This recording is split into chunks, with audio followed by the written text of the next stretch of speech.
Hey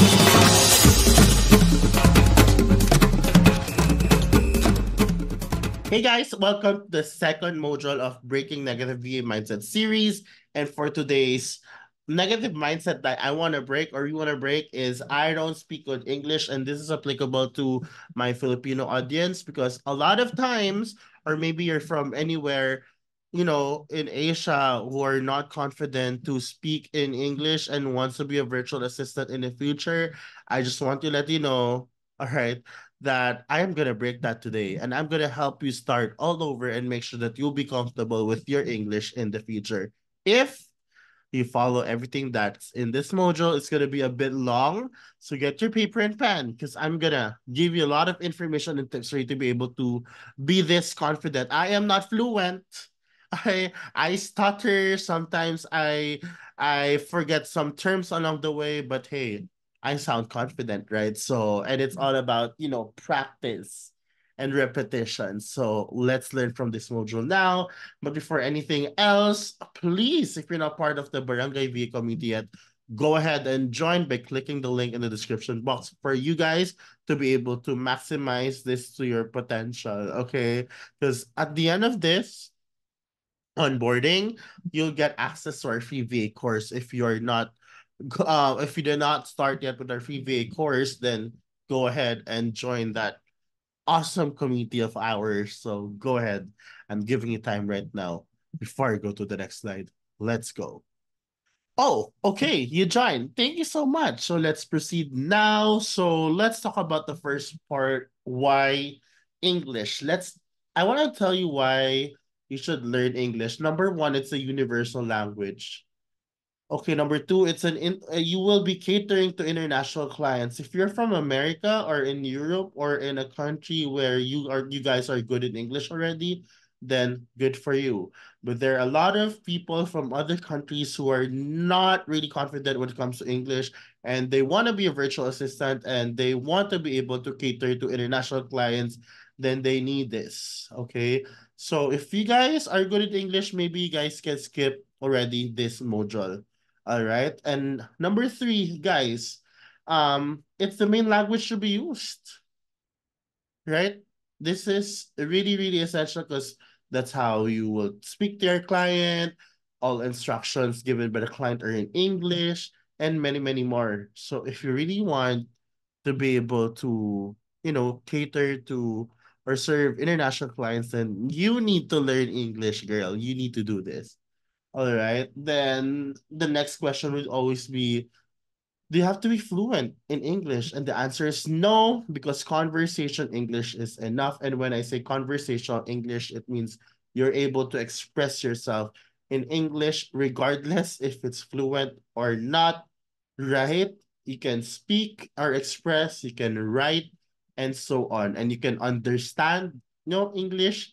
You are all set as long as, right? You are not part of a specific job that requires fluent English because there are specific jobs nowadays, and it says in the qualifications, you better read qualifications that they need excellent English skills or fluent English skills, but not all job openings in the VA world requires it.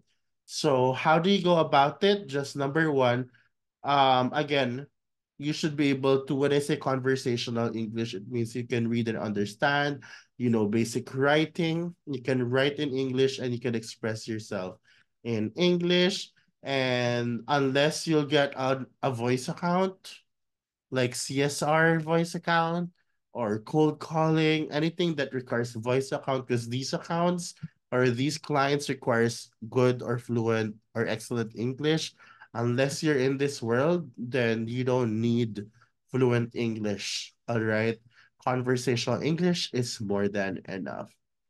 Number two is, why are we intimidated with English? Like I remember when we were still young, high school or college days, whenever my friend, introduced me to their foreign friends or friends who don't know English, I get so intimidated because like, parang sinasabi ko, Uy, parang kung ako musog dyan, kaya mo na yan. And why are we intimidated? Because number one, we are scared to do like to be able to do like wrong grammar. We don't wanna show them that hey, we're not good in English, that my grammar is wrong. We are very conscious about it. But hey, even like Americans, they're not perfect with their grammar. If you can understand and observe, they're not perfect with their grammar. They're just good at it. All right, there are slangs and different terms, that they use that makes it really, really sound fluent. But in reality, even Americans are not. Sorry for the American viewers, but there are sometimes, right? Um, they're not fluent. I mean, they're fluent, but the grammar is not 100% correct all the time. See, so don't be conscious about the grammar of we getting like wrong grammar. I started with that. I started with, just like right now explaining this. I know that there are times that I don't have the right grammar, but hey, I sound confident anyways. See, and one of the reason why is we keep on comparing ourselves to others. The reason why they're that confident right now because they've been using it for the longest time. Second is because it's their first language, and always remember that most of us are the first language is Tagalog, right, or your mother language, and we're just learning, and we just learn English as our second language in school. And the reason why not everyone who took English classes in school before are confident with, English now is because we did not apply it on our day-to-day lives. Some applied it to their day-to-day lives and they're confident now. Everyone has their own journey. Some are on page 100, then you're just on page 3, maybe. So stop comparing yourself to other people. Focus on yourself. Okay, focus on yourself. One of the reason why also we are intimidated to speak in English is because there are a lot of judgmental people around who would really call you out with your wrong grammar. Like whenever you make a mistake when it comes to grammar, like people look at you in a bad way. So I just want to let you know that let them be. Okay, you might really learn from them. If they corrected you with your grammar, that's okay. Just learn from it and apply it anyway. It's your game, right? Just don't mind them, all right? It's your world, it's your future dollars. Just don't mind them. And lastly is because we keep on overthinking. All right, just chill. Organize your thoughts and then express yourself after.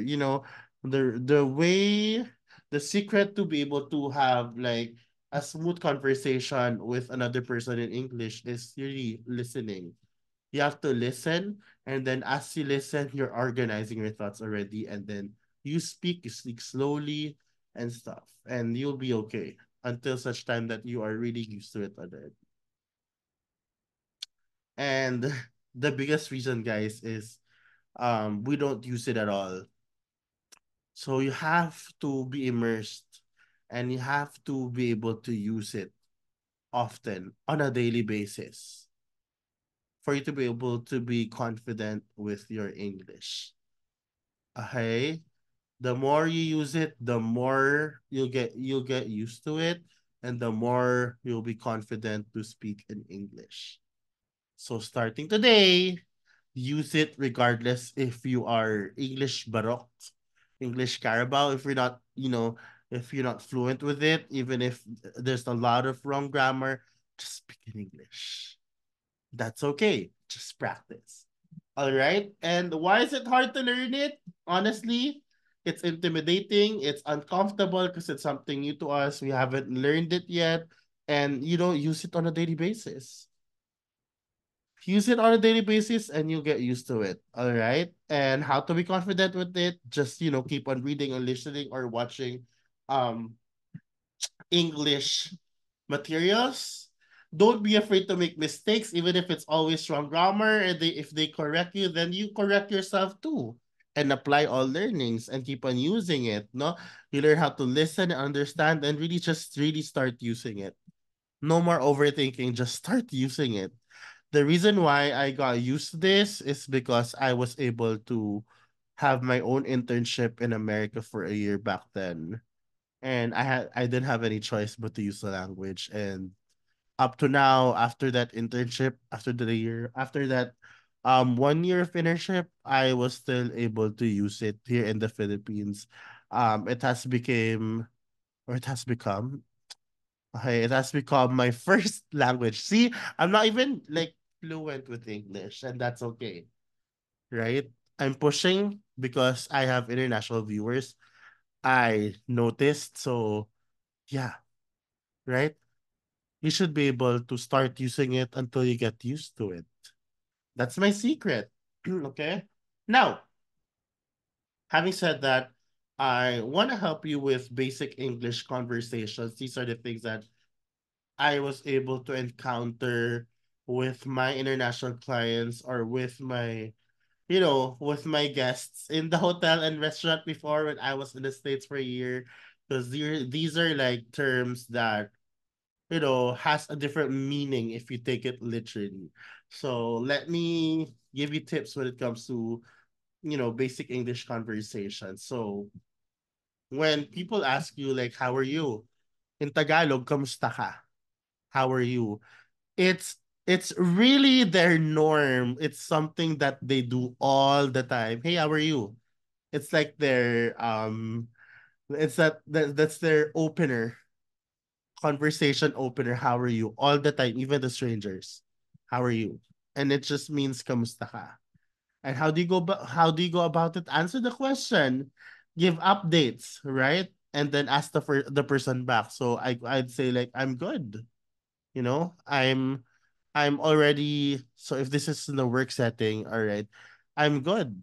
Okay, tell them how you feel. I'm good. I'm happy. I'm excited. Right? And then give updates on the specific tasks that you're doing right now. Like for example, I'm actually done with this project A, and upon approval after this conversation, I'll proceed to project B. How about you? Oh, di ba yun yung pangatlo? How about you? How are you? Very easy, guys. Diba? Very, very easy. Next, what are you up to? That just means, anong plano mo in Tagalog? What are your plans? Anong plano mo? What are you up to? What do you want to do? Right? So how do you answer that? Answer the question and ask the person back. Well, right now I'm planning to do, monthly content, calendar. So with a specific theme, you know. So that's what I plan to do. I'm creating systems out of it. And yeah, hopefully I nail it. How about you? What are you up to right now? So, yun yung sabihin nun, what are you up to? Anong plano mo? All right, next. What's up? Di ba? What's up? Anong meron? Di ba? In Tagalog, just update your person with the current situation of your life or what's happening right now. No, but any updates or concerns, you just, again, everything that we'll talk about here is work related. So if they ask you like what's up, I'm okay. I mean, I've been really, really working on this project X, and I'm just really struggling on this part, but we'll get the hang of it. So yun, ano meron? What's up? Very easy.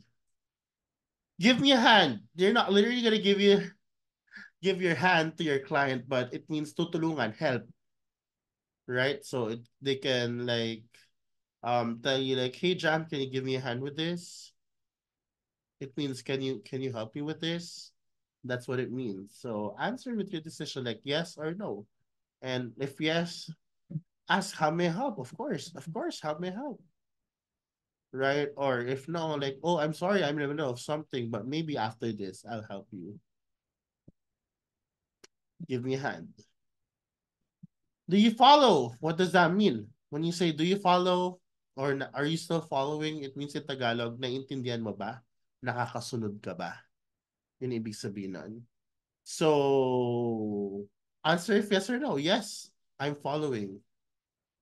Or absolutely, or of course. What you mentioned was blah, blah, blah. Just to give a recap. the like what you mentioned before or earlier is that you want to do this, that. So just give a recap, just to verify to the client that you are following. Next is what do you think?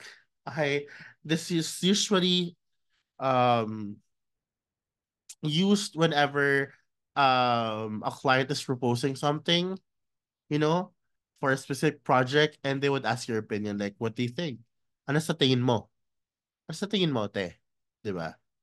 Just answer honestly and give it an objective feedback. So just say, I think it's okay, but I think a better approach is to do this. Or I think that's amazing. I think you should go for it. Ganon. So, what do you think? Or ano? So, tingin mo. Next, what do you do? When you say, what do you do? It's not like, what are you doing right now, literally, but anong trabaho mo? Or ano ang hobbies mo? Okay? Then answer the person back. I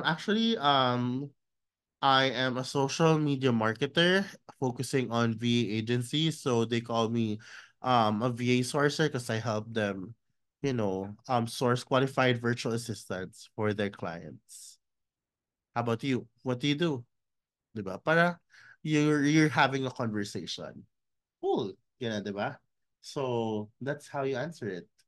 And these are some English terms that we normally use with clients that I encountered, such as, circle back. We'll say circle back. We'll get back. All right. Let's get back with that. All right. Next is in your wheelhouse. When you say in your wheelhouse, your specialty. Social media marketing is in my wheelhouse. But it's my specialty. Social media marketing is totally in your wheelhouse. It's his specialty. Okay. Pag sinabing, hey, let's focus on this project. Okay, let's focus on this project and we'll circle back to that specific project that you're going through right now because this is a priority. So let's get back to that project that you're working on currently. Let's park this. It means pause or put a project on hold.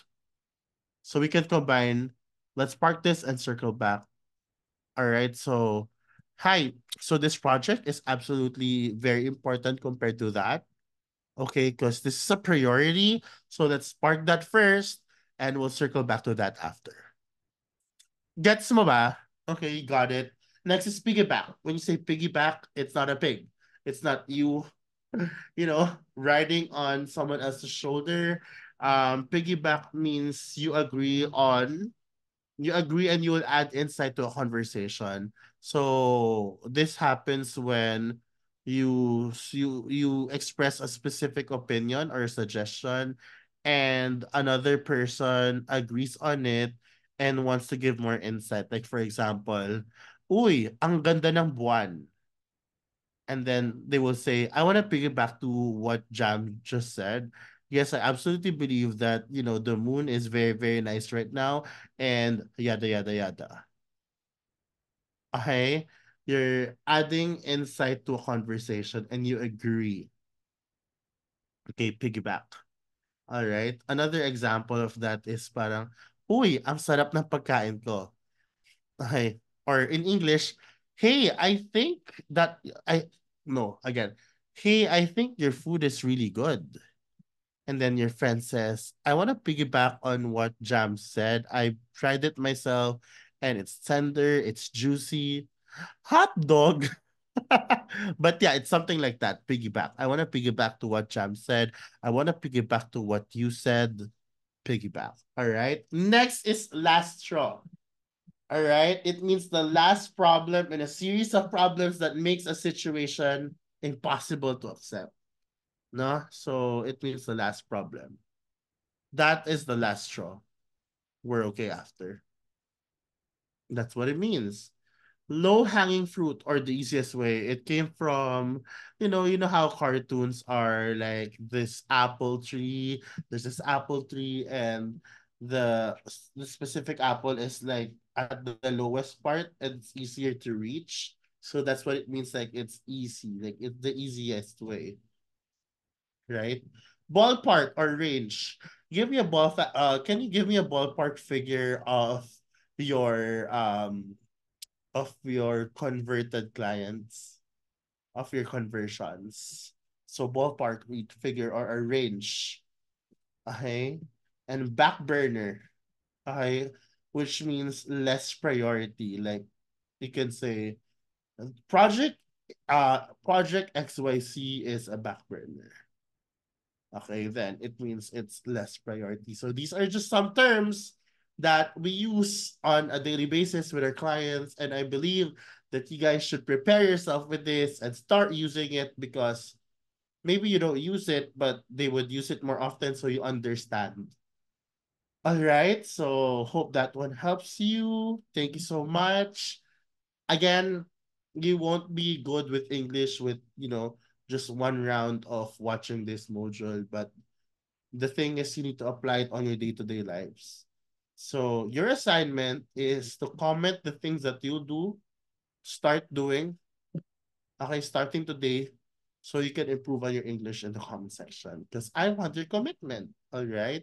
So once again, thank you, and I'll see you guys again on the next module. Bye.